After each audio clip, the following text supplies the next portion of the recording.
Imagine this. You scoop your dog's dinner, place it in what looks like a harmless, everyday bowl, and without even realizing it, you've set the table for a microscopic invasion.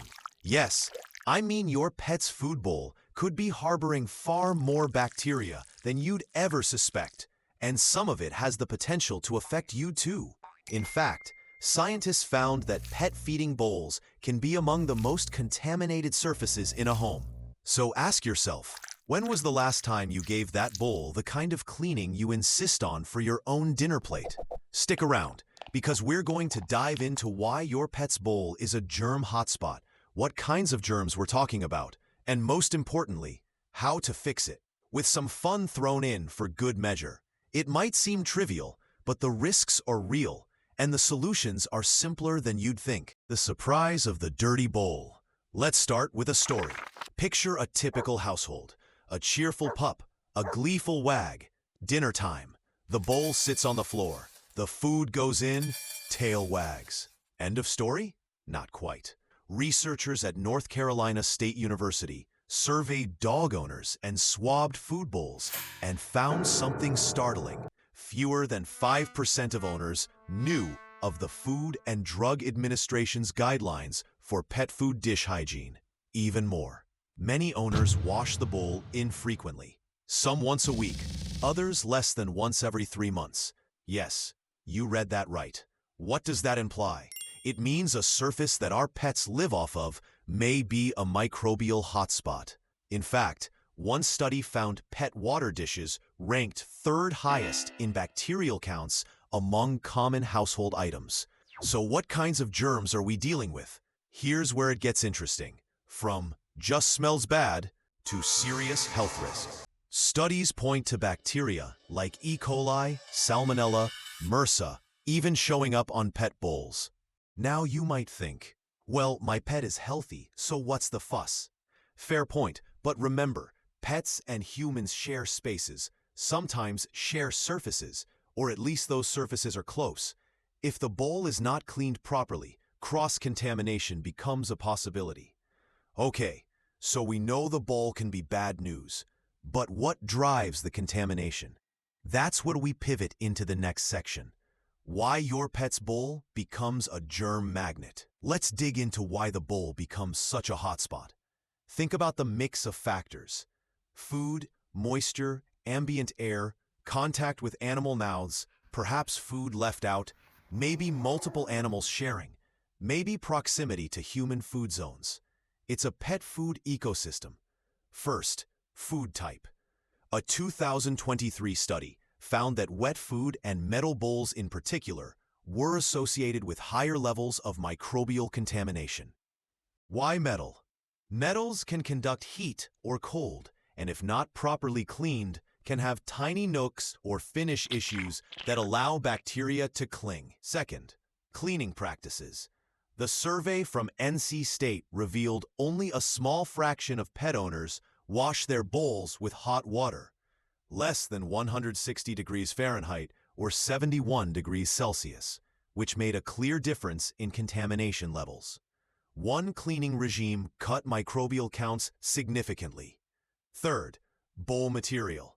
In one older study, plastic bowls had the highest number of bacteria physically, but ceramic showed the worst offenders, E. coli, MRSA, because of biofilms forming in the microscopic cracks or pits of ceramic surfaces. Stainless steel, by contrast, performed better. Fourth, cross-contamination and storage. The same survey found 43% of respondents stored dog food to 5 feet from human food.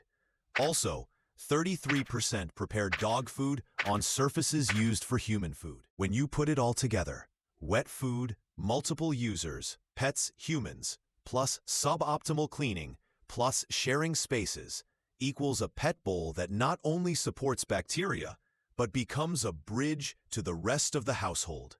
But hold on, we're going to introduce a twist, emotional corner. Because while we're talking germs, the story doesn't end in doom. Next, what this means for you and your pet in real life consequences. You might be thinking, okay, I get the risk, What's the real impact? Let's bring in some real-life flavor with a sprinkle of fun. Imagine your dog, Rover, proudly gobbles down dinner from the bowl. Meanwhile, you scratch your arm, touch the bowl's edge, later touch your own sandwich. Or your toddler leans down to pet the dog and grabs the edge of the bowl. These are tiny actions, but they expose the bowl as a hub in your domestic microbial network. One documented case found drug-resistant E. coli living on a dog's food dish, and the theory was that the bacteria originate from the pet's feces and traveled via the bowl to human contact surfaces. Another study found contamination did not significantly change when no cleaning protocols were implemented, meaning if you do nothing, you're basically letting the ecosystem flourish. Now for some fun. Did you know that pet bowls can be more contaminated than your toilet seat? Some studies suggest that. It makes you go, ew, but also, huh. The point isn't to shame you, it's to wake you up, because your beloved pet and their food bowl are part of your home's microbiome. And yes, pets are great for our mental health, mood, love. But we owe it to them, and us, to protect health as well as happiness. So we've covered the problem, why it happens, what it means. Next, the fix. How can you stop this bowl bacteria saga before it starts? How to fix it? Ready for some good news? While the germ story was a little scary, the fix is really straightforward, and maybe even fun if you lean into it. Let's break it down into clear steps. 1. Choose the right bowl material. Don't stress it, but stainless steel gets the best marks. Studies found it tends to have fewer harmful microbes than plastic or ceramic. If you already have a plastic bowl, maybe keep using it, but clean it meticulously and swap it out when it gets scratched. 2. Clean the bowl properly and often. Here's where the retention loop ties in. The study showed hot water washing, greater than 160 degrees Fahrenheit or 71 degrees Celsius, significantly reduced bacteria compared to lukewarm or cold. So, at least once a day, rinse, soap, hot water, ideally after every use. Yes, sounds like a lot, but your pet and you will benefit. 3. Store pet food and manage leftovers smartly. Don't leave wet food bowls sitting out longer than necessary.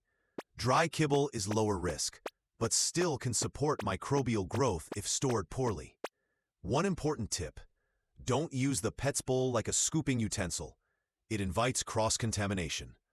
Make sure any leftover canned food is sealed and refrigerated. Dry food kept in original bag or sealed container, away from human food storage. 4. Separate spaces and surfaces. Avoid using human food prep surfaces for pet food. If you must, sanitize those areas afterward. One survey found a third of owners violated this. Also, if you have children under 13 or immunocompromised people in the house, which in many homes you do, you have extra incentive to maintain strict hygiene. The 2022 survey revealed 36% of households had such individuals. Make it fun and automated. Here's a little creativity. Playlist time. Pick a favorite song, 3 minutes, and challenge yourself to scrub the bowl, rinse, dry before the song ends. Make it a two-pet dish race in the evening. Who can finish cleaning first? These little rituals make hygiene feel less like a chore. One final tip: keep a spare bowl in rotation. While one is in the dishwasher, cleaning, the pet uses the other. Helps you stay ahead of the contamination curve. So let's circle back. Your pet's food bowl, which you might glance at and think, cute setup, can actually be a hub of bacteria, a link between your pet's mouth and your household surfaces. We learned why it happens: food type, bowl material, cleaning habits, cross-contamination, what the consequences are, possible health risks to pets and people, and how to fix it. Material choice, cleaning regimen, storage, space separation, fun habits. Here's the big takeaway. This isn't about turning into a germphobe. It's about being smart. Healthy pet, happy household, minimal risk. And you can start today. So here's a challenge for you. Yes, I'm inviting you into the loop. Tonight, take your pet's bowl, give it a proper clean with hot water and soap. Examine the bowl's scratches, maybe rinse out the area around it. Then take a quick photo or mental note of how it looks afterward. Tomorrow, see if you feel differently about how your home's micro-ecosystem works. And if you found this useful, make sure you hit that like button, subscribe if you haven't, and drop a comment below. What's the material of your pet's bowl? Have you cleaned it today? Thanks for joining. Give your pet a little extra cuddle tonight and tell them the bowl is getting the VIP treatment.